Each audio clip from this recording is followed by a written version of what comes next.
Hello everyone. મારું નામ ભૂમિકા બજાણિયા છે અને હમણાં જે સ્ટેટિક્સ ઇન્સ્પેક્ટરની જે પરથી જે રિઝલ્ટ આવ્યું એમાં આઈ એમ સિલેક્ટેડ એઝ એ STI. અને આજે એ દિવસની જે થોડોક જે માહોલ હતો, જે ખુશી હતી, બરાબર, એ તમારી સમક્ષ રજૂ કરવા માંગીશ. થોડી એની ક્લિપ છે. અને આ જે વિડીયોનો જે ઇન્સ્પિરેશન હતું એ ડૉક્ટર અપાલા મિશ્રા મેમ છે, જે UPSC રેન્ક 9 છે. એમના રિઝલ્ટ એ સ્ટોરી કીધી હતી, તો ત્યારે પણ મને ઈચ્છા થઈ હતી કે જ્યારે પણ હું બનીશ ત્યારે હું અવશ્ય રજૂ કરીશ. સો તમારી સમક્ષ પણ કહેવાય છે ને કે failure is the first step towards the success.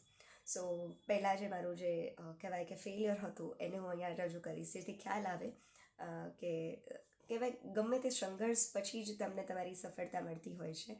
તો DYSOનું જે રિઝલ્ટ હતું March 10, બરાબર, એ પણ 4:30 વાગે આવેલું. અને જ્યારે DYSO મેન્સમાં બહુ જ મહેનત કરી હતી, એમ કહેવાય ને કે દિલથી હૃદયથી મહેનત કરેલી હતી DYSO મેન્સની અંદર. અને એક્સપેક્ટેશન હતું કે રિઝલ્ટ આવી જશે. અને ઘરે પણ એવું જ હતું કે ઘણા બધા પેપર બધા સારા ગયા હતા, લખાણ પણ હતું, મહેનત પણ બહુ જ સરસ કરી હતી. તો રિઝલ્ટ આવવાને ચાન્સીસ કે પોઝિટિવ રિઝલ્ટ આવે એ ખરી ઈચ્છા હતી મારી કે હોય, પરંતુ unfortunately I miss the cut off by only 0.25 marks. And you know that a feeling હોય ને એ પછી તમે કોઈને એક્સપ્લેન ના કરી શકો. જ્યારે આપણે બહુ જ બધી મહેનત કરેલી હોય અને એ રિઝલ્ટ જ્યારે ન આવે ત્યારે જે દુઃખ થાય એ કોઈ અસહ્ય હોય, જે કોઈને કહી ન શકાતું હોય આપણાથી. જે આ ફિલ્ડની અંદર છે એને ખ્યાલ હશે કે એ દુઃખ કેવું હોય, બરાબર. ઘણું બધું રોવું પણ આવે.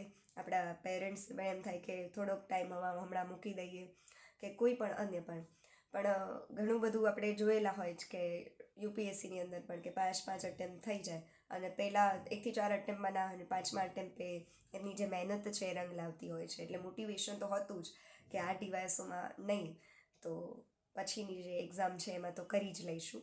અને બહુ જ મહેનત કરી હતી. અને જે DYSOનું જ્યારે રિઝલ્ટ આવ્યું ત્યારે રાત્રે બહુ જ રોઈ, કારણ કે નહોતું સિલેક્શન થયું. ને પણ 0.25 એટલે કે બહુ ઓછા માઇનર માર્ક્સ કહેવાય. અને જે પણ હશે, જે STIમાં પણ રહી ગયા છે ખૂબ જ ઓછા માર્ક્સથી, એ ફીલ કરી શકતા હશે કે ના, જે કે છે એ સાચું છે. અને એ દિવસે હું રાત્રે ધાબા ઉપર જતી રહી કે એકદમ શાંત વાતાવરણ, કારણ કે મારે મારી સેલ્ફ સાથે ટાઈમ આપવો હતો કે મેં જે ભૂલો કરી છે એવું શીખી શકું કે કોઈ અન્ય છે. સોરી. તો એ ત્યારે ઉપર હતી તો પપ્પા પણ રાત્રે આવેલા, કારણ કે એમને ફોન કરીને કીધેલું કે નહોતું થયું સિલેક્શન. સો એ પણ ઉપર આવ્યા, ફેમિલી પણ ઉપર આવ્યા. અને બધા એક સાથે એમ કહેવાય ને કે અશ્રુબિંદ બધાના જે આંખોમાંથી આવી ગયા, કારણ કે જે એમ કહેવાય કે ખુશીનો જે માહોલ હોવો જોઈએ એ નહોતો. અને કારણ કે એક્સપેક્ટેશન વધી ગઈ હતી કે બહુ સારા ગયા છે તો થશે જ, બહુ સારા ગયા છે તો થશે જ, પણ અનફોર્ચ્યુનેટલી નહોતા થયા. પરંતુ એ દિવસે ભગવાનને એ પ્રાર્થના કરી કે આજે જે થયું એ થયું, પરંતુ હવેની જે એક્ઝામ આવે એમાં મને તમે સ્ટ્રેન્થ આપજો, જે ભૂલો કરી છે એ ભૂલો હું ન કરું. અને હવેની જે એક્ઝામ છે એમાં અને પછી આમાં STIનું રિઝલ્ટ જે પ્રિલિમનું છે ફેબ્રુઆરીમાં આવી ગયું હતું. અને આ રિઝલ્ટ છે મેન્સનું છે DYSOનું, એ March 10 આવી ગયું. એટલે ખબર તો હતી કે STI મેન્સ દેવાની છે. એટલે હું જોબ કરતી હતી તો એ ઘરે કીધું કે હમણાં જે 2-3 મહિના મારે જોબ નથી કરવી, એટલે ત્યાં મારે મૂકવું જ પડ્યું એ જોબ, કારણ કે પછી એવી રીતે તો રજા નહીં જ મળે. એટલે પછી ફૂલ ફ્લેજ સાથે એમ કહેવાય ને કે હવે તો ફક્ત STI મેન્સ ઉપર જ હું ફોકસ આપીશ. અને મેન્સ ઉપર ફોકસ આપ્યું. ભગવાનની કૃપા, મમ્મી પપ્પાના આશીર્વાદ અને આપણી થોડી ઘણી મહેનતથી સિલેક્શન થઈ ગયું છે as a state tax inspector. કેટલી ખુશી મળે જ્યારે બોલો ત્યારે. પણ આ વિડીયો એટલા માટે બનાવું છું કારણ કે ઘણા બધા મારા જેવા છે જે DYSOમાં એકદમ હતાશ થઈને બેઠા હતા, જે નહીં થયું હોય એનું, જે હું ગુજરી ગઈ છું એ અવસ્થામાંથી, એ સિચ્યુએશનમાંથી. એટલે મને ખ્યાલ છે. એટલે ઘણા બધા STIમાં પણ એવા હશે કે જેનું બહુ ઓછા માઇનોર 1, 2 કે 5 માર્ક્સથી રહી ગયો હશે, અમુક 0.1 માર્ક્સથી રહી ગયા હશે. સો એ બધા જ માટે આ વિડીયો છે. અને જ્યારે રિઝલ્ટ આવ્યું STIનું, 2 વખતથી કહેતા હતા કે સોમવારે આવશે. અને એ સોમવાર પણ, ત્રીજો સોમવાર પણ જતો રહ્યો, પણ રિઝલ્ટ આવ્યું નહોતું, કારણ કે ઘણી બધી જે ઓપ્ટ આઉટની જે સિચ્યુએશન ચાલતી હતી ને અત્યારે પણ છે. સો તો એટલા માટે. અને મંગળવારે ઓફ લીધેલું મેં જોબમાંથી. એટલે પછી પેપર સવારમાં પણ લખેલું 200 માર્ક્સનું, કારણ કે હમણાં પ્રિલિમ બહુ ટફ થઈ ગઈ છે. તો મે બી અનફોર્ચ્યુનેટલી જો DYSO જેવું થાય તો ફરી વાર આપણે રહી જઈએ, જો વ્યવસ્થિત રીતે પ્રિલિમની પ્રિપેરેશન ન કરી હોય તો. એટલે મોક ટેસ્ટ આપવામાં બેઠેલી, એટલે એક મોર્નિંગમાં આપેલું અને એક મેં સાંજનું પેપર એટલે જમીને આવ્યા બાદ મેં પેપર આપ્યું હતું 3:30 થી 5:30નો ટાઈમ, એટલે લાઇબ્રેરીની અંદર જ. અને રિઝલ્ટ તો 5 વાગ્યામાં ટેલિગ્રામમાં ફરતું થાય પણ હું મૂક લખવા બેઠેલી એટલે કોઈ ખ્યાલ નહોતો કેનો.